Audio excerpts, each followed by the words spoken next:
بالکل ایرانی اسپیکر کا جو آج سٹیٹمنٹ آئی ہے وہ یہی آئی ہے کہ ہمیں دھمکیوں کے ساتھ مذاکرات کسی صورت قبول نہیں، اور اگر اس طرح کی بات ڈونلڈ ٹرمپ مذاکرات کی میز پر ہتھیار ڈالنے کی میز میں تبدیل کرنے کی کوشش کر رہے ہیں۔ اب نائے ہرمز کی ناکہ بندی اور جنگ بندی کے خلاف ورزی صدر ٹرمپ خود ہی اس کے وہ ہیں فریبی ہیں، وہ فریب دے رہے ہیں، تو ان کو یہ کہا گیا، اور یہ تمام تر صورتحال دیکھی جائے تو واقعی ایران جو ہے وہ ابھی تک اس طرح کے معاملات میں نہیں آیا، تو یہ کس طرح پھر معاملات طے پائیں گے بریگیڈیئر صاحب؟ معاملات آج طے پائیں، آج کے مہینے بعد طے پائیں، آج سے 15 دن بعد طے پائیں، معاملات طے پانے کے لیے مذاکرات بھی کرنے پڑیں گے۔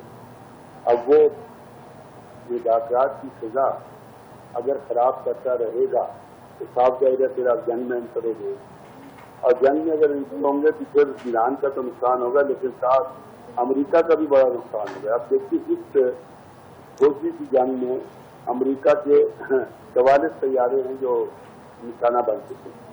اب اگر آپ جنگ شروع کریں گے تو 80 طیارے اور ہٹ ہو جائیں گے۔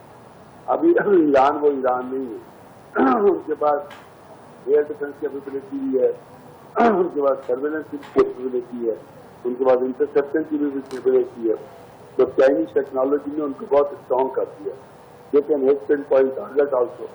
تو جنگ چلے گی تو اسرائیل اور امریکہ کا بڑا نقصان ہوگا، اور ایران کا بھی صاف ظاہر نقصان ہوگا، لیکن آپشن کوئی نہیں ہے ایران کے پاس۔ بلکہ میں تو یہ سمجھتا ہوں کہ ایران کو اس جنگ کے رکنے سے بڑا نقصان ہوا، کیونکہ وہ جو ٹیمپو بنا ہوا تھا جنگ کا، جس میں ایران کو اوپر فائر ہوتا تھا تو اس سے لاجک مل جاتا تھا ریٹیلیٹ کرنے کا، تو وہ چیزیں جو ہیں وہ اب آپ کو تھوڑی سی ڈاؤن نظر آ رہی ہیں۔